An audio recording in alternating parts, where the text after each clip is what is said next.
Hé, camarade, t'as pas 100 balles? Sud Radio Rugby. Des millions, des millions, vous êtes charmante. Vous voyez ce que ça fait déjà 1 million, Armina? Où est l'argent? Où est l'argent? C'est mon peu de noir. Bonne Philippe, de beaux rêves. Je n'étais rien et voilà qu'aujourd'hui je suis le gardien du sommeil de ces nuits. Je l'aime à mourir. Comment ne pas mieux finir 2022 qu'avec ça. Avec donc Félix Panguero et sa chronique hebdomadaire sur le monde économique, politique et parfois stratégique du rugby. Et là, on va revenir justement sur le bébé. Ça tombe bien puisque eh bien en début de saison, départ de Cameron Woki, même avant ça, tension entre le staff et les joueurs, départ de Woki, départ de Soiteni, de Paiva, puis finalement départ d'Urios il y a quelques semaines. Il y a très peu de temps, des signaux qui étaient très inquiétants à l'Union Bordeaux-Bègles, avec aussi des rumeurs de départ de Jalibert. Avant d'évoquer cette ère nouvelle, ces derniers mois ont été difficiles dans la maison girondine, Philippe Panguero.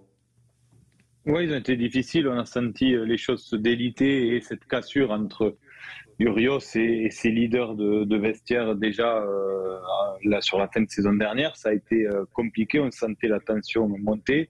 Et puis, ça s'est exacerbé en début de saison jusqu'au moment où le président Marty a été obligé de trancher et de sortir Urios pour laisser ses adjoints prendre le relais jusqu'à la fin de saison. Très vite, il a embrayé sur une com positive avec l'officialisation de l'arrivée de Yannick Bru, qui, je pense, a permis de rassurer les joueurs, et notamment ceux en renégociation de contrat. Mais c'est vrai que ça a été un début de saison dans la douleur. On a laissé cette équipe de l'UBB pour la première fois jouer des phases finales la saison dernière. On attendait autre chose, mais on pressentait quand même que cette cassure avec Christophe Urios, elle était assez profonde et ça s'est confirmé en début de saison.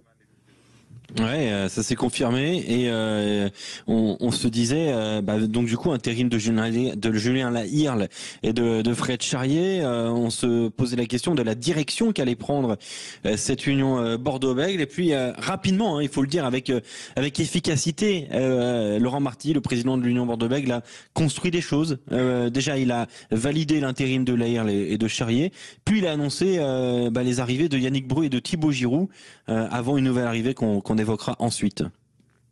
Ouais, c'est remarquable ce qu'a fait le président Marty, parce que pour refaire quand même un peu d'histoire, c'est un club qu'on a connu au sommet du rugby français avec des titres de champion de France dans les années 90, puis ensuite c'est un club qui s'est délité, qui est tombé dans le ventre mou de la deuxième division de l'époque, et puis il y a eu cette remontée en top 14 à la fin de la saison 2010-2011. 2 ans après être remonté en top 14, ils accrochaient déjà quasiment le top 6. Et pendant plusieurs saisons, ils ont lutté pour accrocher ce top 6. Mais c'est une équipe qui jouait quand même toujours les premiers rôles, en se construisant, sans faire de bruit, jusque, on va dire, cette saison 2018-2019, où là, ça a été quand même une forme d'aboutissement, où on a senti que ce club avait vraiment trouvé son public. L'UBB a quand même fini plus grosse affluence mondiale du rugby, ce qui est quand même une performance exceptionnelle. Dans les clubs, bien sûr. Mais on voit à quel point ce club a su trouver sa place dans sa ville. C'est un club qui fait pas de vagues, dont on parle pas. Il n'y a pas d'affaires à l'UBB jusqu'au problème entre Christophe Urios et son vestiaire. On n'entendait pas parler de l'UBB pour de mauvaises raisons. C'est un club qui s'est construit sur un vrai modèle économique, parce que même si Laurent Marty a une belle réussite professionnelle, c'est pas un président mécène au sens où on peut le voir dans d'autres clubs, comme notamment au Racing. Il y a un tissu régional de beaucoup d'entreprises. Ouais, il y a un tissu régional, mais ils ont été très malins. Ils ont su fédérer tout ce qui fait l'ADN de cette région, notamment autour du vin, avec une fondation qui a été créée très tôt, une dimension sociale et sociétale dans la ville. Donc c'est quand même un modèle assez exceptionnel. On parle souvent du modèle de La Rochelle, qu'on prend en exemple, mais celui de Bordeaux, il ressemble beaucoup dans sa capacité à se structurer, encore une fois, à avoir vraiment trouvé sa place dans sa ville et son public, avec cette affluence toujours impressionnante à Chabandelmas.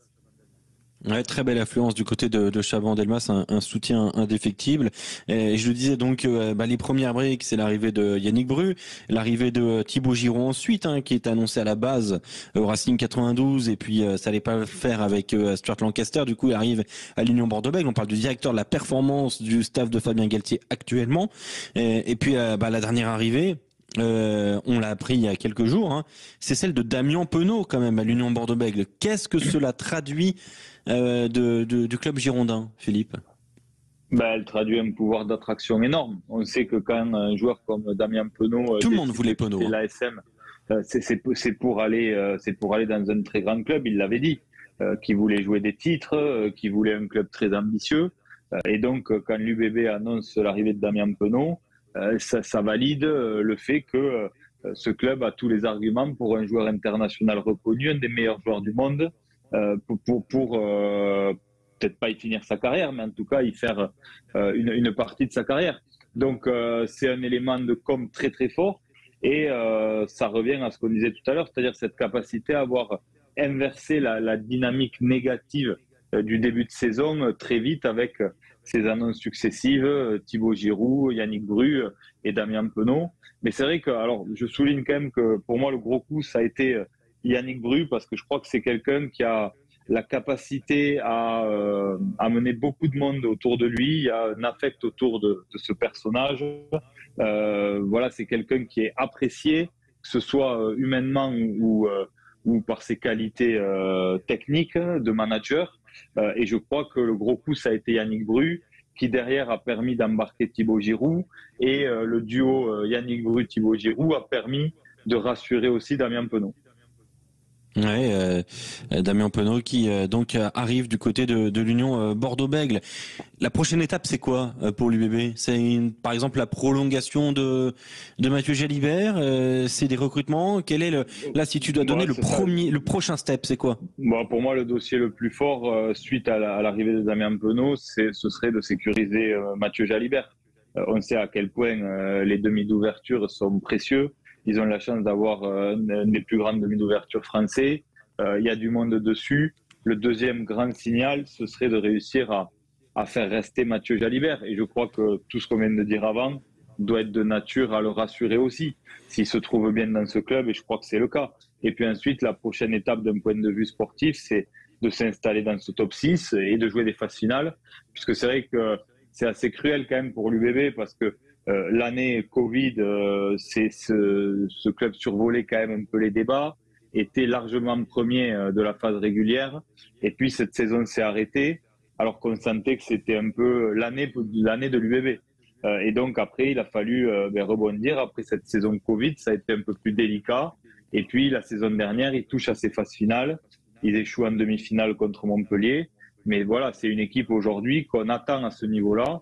Et les joueurs qui vont vouloir re-signer et rester, ou les grands joueurs comme Damien Penaud qui voudront venir, viendront pour jouer des phases finales et des titres avec l'UBB. Ouais, ces titres-là, Julien Thomas, l'arrivée de Penaud. Pardon, mais il y a un élément qui est important que je voulais juste souligner, c'est l'importance pour fixer aujourd'hui la place de l'UBB dans ce top 14.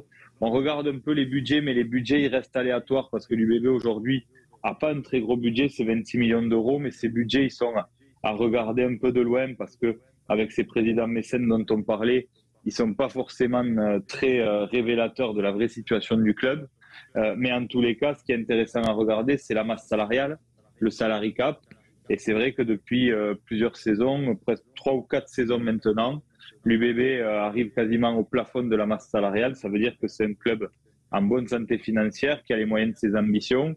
Et ça explique aussi pourquoi ils ont la capacité à faire la bagarre avec des plus grands clubs pour enrôler un Damien Penaud. Parce que c'est vrai que c'est pas un club qui nous a habitués à pouvoir se positionner sur ces très gros dossiers qu'on imagine être des dossiers très, très chers financièrement. Et donc, l'UBB réussit à le faire aujourd'hui.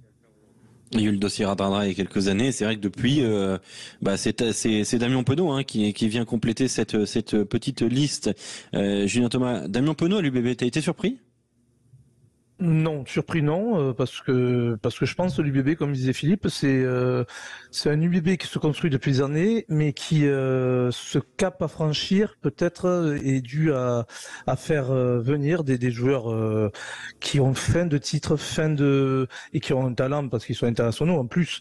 Mais je pense que Yannick Bru, Penaud, en fait c'est comme une toile d'araignée, chacun amène l'autre parce qu'ils se connaissent et qui ont des amitiés plus ou moins humaines qui correspondent. Et en fait, une équipe de rugby, c'est ça.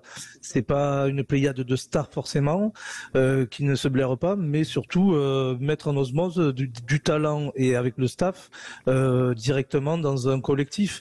Et je pense que l'UBB veut construire ça en étant avec cette marche supplémentaire, en plus en enrôlant des noms internationaux comme Penaud. Moi, je pense que c'est une bonne chose. Oui. Après, il faut voir quand même, quand on veut garder Jalibert, derrière il y a Zach Holmes. Est-ce qu'il y aura peut-être une recrue dans les pattes ou non? Il y a des petits égos de concurrence qui feront qu'eux aussi. Effectivement, et on pourra se poser la question. Merci beaucoup à vous deux donc pour l'UBB qui construit de très belles choses pour l'avenir.